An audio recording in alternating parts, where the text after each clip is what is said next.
told God, if you bless my real estate business, I want to use it to preach the gospel.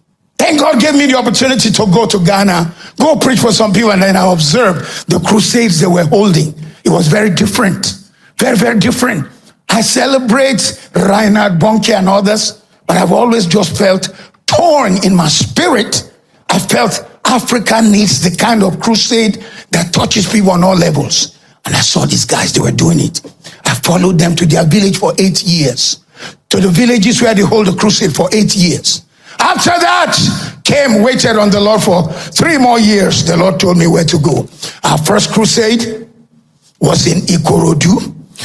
Koza, ladies and gentlemen, we distributed 50,000 packs of rice, 50,000 packs of beans, 50,000 packs of gari, 10,000 bottles of oil, 10,000 sugar, 10,000 salt, 100,000 clothing, 10,000 buckets. We distributed, I can't remember everything, I'm just mentioning the one, 10,000 soap. We now took over the general hospital and paid for 400 surgery.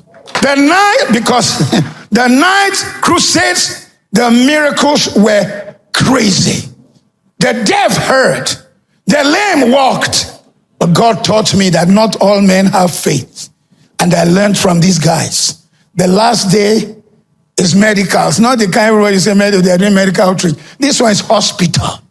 We converted the stadium to a hospital. We have 100 doctors, 100 pharmacists, 100 nurses, and 300 million Naira drugs. 50,000 people showed up in Ikorodu Stadium. We could not cope. The only thing we achieved that day was the 25,000 children who were quickly given dewormers to get all the worms inside them out. Because a lot of this pure water is not pure. We had 10,000 glasses. We had families, father, mother, son, child, each one having eye problem. And they were shocked that we had optometrists who tested their eye and calibrated the glasses, put it in the frame for them straight away there. And if you thought that was big, ask Pastor Crusade Ibadan. Ibadan was crazy. We distributed 150,000 packs of rice, 150,000 packs of beans, 150,000 packs of gari, 20,000 buckets, 20,000 bottles of oil, sugar, salt. We distributed 160,000 clothes, and we prepared trousers and shirt, 160,000. Then it occurred to me, these people are, that is 60-year-olds that mama who wear buban and all those African print. They're not going to wear jeans.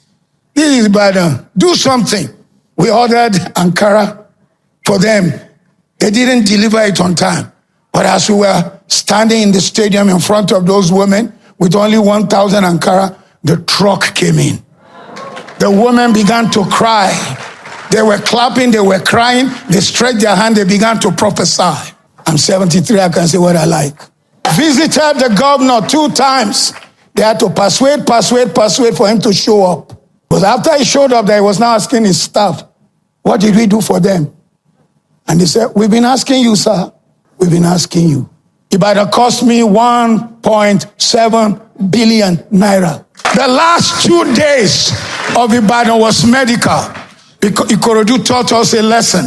So Ibadan, the last 2 days was medical. We had 40 to 50,000 every day. We had 500 million Naira of medicine. The people were looking like, are you people human beings? We had 20,000 people who gave their life to Christ. Majority were Muslims. Tied them to the church immediately. Some of the miracles of the night. In fact, I don't know if Pastor Crusade remembers, all those who were coming out to testify at the crusade, for the night crusades, it was mostly, hey, my name is Afusa, my name is Sumanu, my name is Sule, my name is Sulemanu, Aminu, Bugwanu. There's a gospel that cannot be disputed. On the day of the medicals, some of them will go to the ushers and say, this is unusual. One guy said they gave him medicine he can't buy. So they told him, go home and die. Our hospitals can be callous. One girl in Ikorodu whom we did something plastic, what do they call that? It's plastic surgery. Her face was double. The second face came out. You can't see the photo. It's too monstrous. totally reconstructed. The hospital I told her to go and die by the cost 1.7 billion. I don't know what Port Harcourt will cost. We are going to Port Harcourt. We are going to Port Harcourt November. We're doing double what we did there. We're taking over the stadium. We announced Port Harcourt before there was political crisis. God told me, still go there. I will take care of things. So we are not stepping down. Why did I share this testimony? Because see, God wants to prosper you, not so that you can, I have so many cars in front of my house, but you can only sit in one at a time. I have a lovely house, beautiful house. My house is small but beautiful. People are very small but beautiful. But you see, I've not even been there for the past 11 days. Came from the airport straight here, and I'm going from here to Paris. I have to speak in Paris when I leave here. Jesus, pray for me. Oh. From here, I'm going to Paris to go speak again. Come back from Paris into Nigeria, and then 2 days later, I leave for Uganda. Listen to me. God wants to bless your hand. And I am sensing the billionaires are here.